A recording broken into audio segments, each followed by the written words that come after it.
They need to learn responsibility, unlike your sister's spoiled children. My mother's words cut through the hotel lobby as she watched my 16-year-old daughter, Emma, scrubbing the marble floors. Meanwhile, my sister Victoria's twins lounged by the pool, their brand new Mercedes and BMWs sparkling in the parking lot. My name is Catherine Sullivan, and at 42, I've spent 20 years watching our family's luxury hotel, the Grand Magnolia, become a stage for my parents' blatant favoritism. Victoria's children, Blake and Brooke, both 17, had never worked a day in their lives. My kids, Emma and Michael, 14, spent their summers and weekends maintaining the very hotel that should have been their sanctuary. Mom, I started trying to keep my voice steady. Emma has straight A's and 3 academic scholarships already. Michael's science project just won the state championship. They don't need more responsibility, they need to be teenagers. My mother waved her hand dismissively, her diamond rings catching the chandelier light. Victoria's children are being groomed for management. They need to understand the luxury lifestyle to cater to our high-end clientele. Your children, well, they should be grateful for the experience. I watched Emma's shoulders tense as she continued scrubbing, pretending not to hear. My heart ached. The same week Blake and Brooke got their luxury cars for their 17th birthday. My kids were handed new uniforms and cleaning schedules. The Grand Magnolia had been in our family for 3 generations. My grandfather built it from the ground up, transforming a modest inn into one of the most prestigious hotels in New England. He'd always said the hotel would go to the grandchild who understood the value of hard work. Somehow, my parents had twisted his words to justify their warped system. That evening, I found Emma in her room, her hands red and raw from cleaning. She was hunched over her AP chemistry homework, determination etched on her face despite her exhaustion. "Sweetheart," I said softly, sitting on her bed, "we don't have to stay. We can leave, find our own way." Emma looked up, her green eyes, so like her late father's, filled with the wisdom beyond her years. "Mom, I'm okay. Besides, Blake and Brooke don't even know how to make their own beds. Someone needs to keep this place running." I hugged her tight, fighting back tears. 5 years ago, when my husband David died in a car accident, my parents offered us a place to stay at the hotel. What I thought was generosity turned out to be an opportunity to acquire free labor. Meanwhile, Victoria lived in the hotel's luxury penthouse suite with her husband and twins, all expenses paid. The next morning, I was reviewing the hotel's books, my official job as the assistant manager, though I did everything from scheduling to crisis management, when I noticed something odd. The revenue numbers didn't match the occupancy rates. We were supposedly fully booked, but the income showed significant shortfalls. "Probably just a computer glitch," Victoria said, breezing past my office in designer workout wear. "Don't worry your pretty little head about it. Daddy has everything under control." But something felt wrong. I'd inherited my grandfather's head for numbers, and these discrepancies were too consistent to be mistakes. I started digging deeper, staying late after my shifts, cross-referencing bookings with bank deposits. One evening, as I was going through old files, Michael knocked on my office door. His face was smudged with dirt from cleaning the garden fountains, but his eyes were bright with excitement. "Mom, guess what? I just got invited to the National Science Camp this summer. Full scholarship." His smile faltered slightly. "But Grandma says I can't go. She says they need me here for the busy season." Before I could respond, Victoria's voice rang out from the hallway. "Oh, that reminds me. Blake and Brooke are going to Europe for the summer. Daddy already approved their tickets, first class, of course. Educational experiences are so important at their age." I watched the light dim in Michael's eyes, though he tried to maintain his smile. "It's okay, Mom. Maybe next year." That was the moment something inside me snapped. I'd endured years of unfair treatment, but watching my children's dreams being systematically crushed while their cousins lived like royalty, that was my breaking point. "No," I said firmly, standing up. "You're going to that science camp, Michael. I'll figure something out." Victoria lingered in the doorway, a smirk playing on her perfectly glossed lips. "Oh, Catherine, always trying to rise above your station. You know Daddy won't approve. Besides, who will maintain the grounds while he's gone? Blake and Brooke certainly can't do it." "Exactly my point," I muttered, but Victoria had already sashayed away, her laughter echoing down the hall. That night, I couldn't sleep. The numbers from the hotel books kept swimming through my mind. Years of accounting experience told me something was seriously wrong. I slipped out of bed and went back to my office, determined to uncover the truth. Hours passed as I dug through financial records, cross-referencing dates and transactions. Around dawn, I found it, a pattern of discrepancies going back months. Large sums of money were being transferred to offshore accounts, disguised as maintenance expenses and supply orders. My hands trembled as I documented everything. This wasn't just mismanagement, this was systematic fraud. But who was behind it? My father had always been careful with money, almost to a fault. Mom? Emma's voice startled me. She stood in the doorway, already in her housekeeping uniform. Are you okay? You look like you've seen a ghost. I quickly minimized the spreadsheets on my computer. I'm fine, sweetheart, just working on some numbers. Is this about the missing money? She asked, closing the door behind her. When I stared at her in surprise, she continued, I've noticed things too.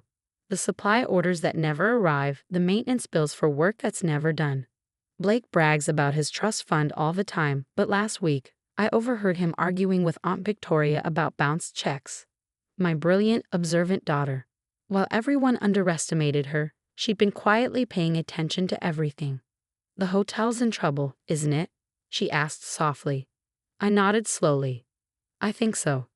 But I'm going to figure this out, and things are going to change around here.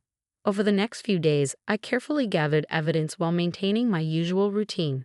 I noticed new details now, how Victoria and her family's extravagant lifestyle seemed to coincide with the largest financial discrepancies, how my father looked increasingly worried during management meetings, how my mother's spending had become even more lavish than usual. I was in my office late one evening, finalizing my documentation, when I heard voices from my father's study next door. The walls in this old building were thin and words carried. The auditors are coming next month. My father's voice was tense. We can't hide this anymore, Victoria. The accounts are empty. Daddy, you promised us that trust fund. Victoria's voice took on the whiny tone she used since childhood to get her way. Blake and Brooke's future depends on it. Their European trip is already booked. The hotel is about to go bankrupt, my father snapped. Years of your excessive spending, the constant demands for more money. It's all caught up with us. We'll be lucky if we don't face criminal charges. I sat frozen, the pieces finally clicking into place. Victoria had been bleeding the hotel dry, using her influence over our parents to funnel money into her family's extravagant lifestyle. And my parents had let it happen, perhaps out of guilt, perhaps out of weakness, until there was nothing left. My mind raced to my children, to their years of thankless work, to their sacrifice opportunities, to my grandfather's dream, now on the brink of collapse. I couldn't let this happen. The next morning, I made 2 calls. The first was to my grandfather's old lawyer, Mr. Harrison, who had helped establish the hotel's original ownership structure. The second was to a forensic accountant I knew from my previous banking job. Send me everything you found, the accountant said. If what you're describing is accurate, we're looking at serious financial fraud. I worked through the night, organizing documents, tracking money trails, building an ironclad case. Emma and Michael helped, their years of working in every department giving them intimate knowledge of the hotel's operations. Look at this, Michael said, pointing to a maintenance log. The dates of these supposed renovations, the hotel was fully booked then. There's no way they could have done this work without guests noticing. Emma nodded, adding another document to our growing pile. And these supply orders, the quantities don't match our inventory records. Not even close. My clever, hard-working children.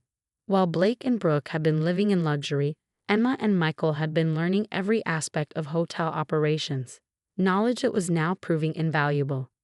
A week later, Mr. Harrison called with news that changed everything. I've reviewed the original ownership documents, he said.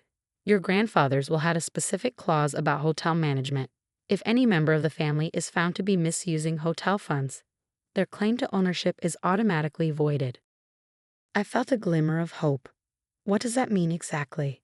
It means, Catherine, that if we can prove financial misconduct, the hotel's ownership reverts to the next responsible family member, specifically, the one who has demonstrated dedication to its proper management. As I hung up the phone, I looked at my children who had sacrificed so much for this place. Perhaps their years of learning responsibility were about to pay off in ways my parents never intended. But before I could act on this information, Victoria burst into my office, her face flushed with anger. "What's this I hear about you talking to lawyers? Are you trying to cause trouble?" I met her gaze steadily. "No, Victoria. I'm trying to save our grandfather's legacy, something you've been systematically destroying." She laughed, but I caught the nervous edge in her voice. "Please, you're just jealous because your children aren't good enough for management positions. Face it, Catherine, you and your kids are meant to be the help." As she stormed out, I opened my laptop and began composing an email to the hotel's board of directors. Attached were all the documents we gathered, every piece of evidence of the financial fraud that had nearly destroyed our family's legacy. It was time for things to change at the Grand Magnolia. My grandfather had been right about one thing: the hotel should go to those who understood the value of hard work. He just hadn't specified which generation that would be. The board meeting was scheduled for 9 a.m. sharp in the hotel's grand conference room. I sat quietly, Emma and Michael beside me, as the directors filed in. Victoria arrived late, as usual, dragging Blake and Brooke behind her. My parents entered last, my father's face ashen, my mother clutching her designer handbag like a shield. "What's this emergency meeting about?" Victoria demanded, her voice too loud for the somber atmosphere. "And why are the help here?" She gestured dismissively toward my children. The head of the board, Mr. Richardson, cleared his throat. "We've received some disturbing information about the hotel's finances. Ms. Sullivan has provided extensive documentation of systematic fraud and misappropriation of funds." The color drained from Victoria's face. My mother dropped her handbag, makeup spilling across the polished floor. Blake and Brooke, for once, weren't glued to their phones. "Impossible," my father stammered. "There must be some mistake."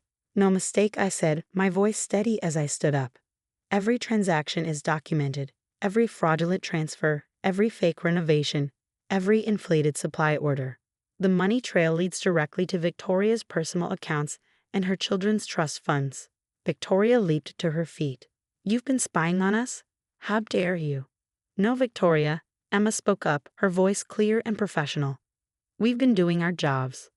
All of them. Including accounting, maintenance, and inventory management. Jobs you thought were beneath your children." Mr. Richardson nodded gravely. "The evidence is conclusive. Furthermore, we've reviewed the original ownership documents. According to your grandfather's will, this level of financial misconduct automatically disqualifies the responsible parties from any claim to hotel ownership." My mother found her voice. But what about Blake and Brooke? They're supposed to take over management. Your grandchildren haven't demonstrated any capability to manage this hotel," Mr. Richardson replied. "In fact, according to staff records, they've never worked a single shift here." Unlike Emma and Michael, another board member added, "Their employee records show thousands of hours across every department, consistently positive guest feedback, and innovative suggestions for improvement." Victoria's face contorted with rage. "This is ridiculous. They're servants, not managers." "No," I cut in. "They're hardworking, intelligent young people who understand every aspect of this business. While your children were spending hotel money on luxury cars and European vacations, mine were learning what it really takes to run a successful hotel." Mr. Richardson shuffled his papers. "The board has made its decision. In accordance with your grandfather's will, and given the evidence of financial misconduct, control of the Grand Magnolia will pass to Catherine Sullivan and her children, effective immediately." The room erupted in chaos. Victoria screamed about lawyers and lawsuits. My mother burst into tears. Blake and Brooke stormed out, slamming the door behind them. But my father just sat there, staring at the financial reports spread across the table. "All these years," he muttered, "I let this happen. I chose the wrong daughter to trust." After the meeting, Emma and Michael hugged me tight. For the first time in years, they didn't have to rush off to clean rooms or maintain the grounds. They were finally being recognized for what they truly were, the future of the Grand Magnolia. Victoria and her family were given 48 hours to vacate their penthouse suite. As they packed, I could hear her shrill voice echoing through the halls, threatening legal action, demanding justice. But she had no ground to stand on. The evidence was irrefutable, and grandfather's will was clear. That evening, as I sat in what was now my office, the hotel manager's office, my father knocked tentatively on the door. "May I come in?" he asked, looking older than I'd ever seen him. I nodded, gesturing to the chair across from my desk. Catherine, he began, his voice heavy with regret. I don't expect you to forgive us. We failed you and your children terribly. But I need you to know, your grandfather would be proud. This is exactly what he wanted for the hotel. I thought about all the years of unfairness, the missed opportunities, the constant degradation. But I also thought about what my children had learned through it all: resilience, work ethic, and the true meaning of responsibility. The hotel needs a lot of work, I said finally. Years of mismanagement have taken their toll. We have a long road ahead. He nodded, understanding my unspoken message. The past couldn't be erased, but the future was in our hands now, and we had work to do. As my father left, Emma and Michael came in, their faces glowing with possibility. So, Mom, Emma said, spreading out a notebook filled with ideas, Michael and I have been thinking about some improvements. Looking at my children, seeing their excitement and competence, I knew the Grand Magnolia was finally in the right hands. Sometimes being given cleaning duties instead of cars turns out to be the greatest gift of all. 3 months after taking over the Grand Magnolia, the transformation was remarkable. Emma's innovative marketing strategies had boosted bookings by 40%, while Michael's efficiency improvements had significantly cut operating costs. The hotel was slowly but surely recovering from years of mismanagement. One morning, as I reviewed the latest financial reports, my mother appeared in my office doorway. She looked different, her designer clothes replaced by simpler attire, her usual air of superiority gone. The hotel looks wonderful, she said softly. The new garden design, the renovated suites, everything feels fresh but still elegant. I nodded, waiting. This was her first visit since the board meeting. I saw Emma training the new staff yesterday, she continued. She has such a natural way with people. And Michael's new energy-saving system is brilliant. I was so wrong about them. Yes, I replied simply. You were. She twisted her hands nervously. Victoria's not doing well. The twins had to withdraw from their private school. They couldn't afford the tuition without the hotel money. They're living in a small apartment now. I thought about my own children's years of missed opportunities of working instead of enjoying their teenage years. They'll learn to adapt, like my children did. Catherine, my mother's voice cracked. I know we can't undo the past. But, is there any way we can be part of the hotel's future? Your father and I, we miss being here. We miss you and the children. I studied her face, seeing genuine regret there.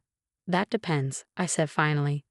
Are you ready to treat Emma and Michael as the capable managers they are, not as servants? She nodded earnestly. They've proven themselves beyond any doubt. We were blind not to see it before. Over the next few weeks, we cautiously began rebuilding family relationships. My father offered to help Michael expand the hotel's sustainability initiatives. My mother surprisingly threw herself into learning everyday operations, no task too humble for her now. Emma and Michael, showing more grace than I might have in their position, welcomed their grandparents' efforts to make amends. They even started teaching them aspects of the business they'd learned over the years. You know, Mom, Emma said one evening as we shared dinner in the hotel's restaurant, I actually think everything worked out for the best. If Blake and Brooke had been given all the opportunities, they never would have learned what we know. Michael nodded. And now we understand every aspect of the hotel, from the ground up. We can make better decisions because we know how everything works. Victoria and the twins remained distant, still bitter about their fall from grace. But occasionally, I'd receive updates about Blake getting a part-time job or Brooke learning to budget her money. Perhaps some good had come from their reversal of fortune too. The Grand Magnolia was thriving under our family's new leadership. Guest reviews praised the personal touch and attention to detail, qualities my children had learned during their years of character-building work. The hotel's reputation for excellence, established by my grandfather, was being restored and enhanced by his great-grandchildren. Looking back, the years of unfair treatment had given my children something priceless: the knowledge, skills, and work ethic to not just manage the hotel, but to make it better than ever.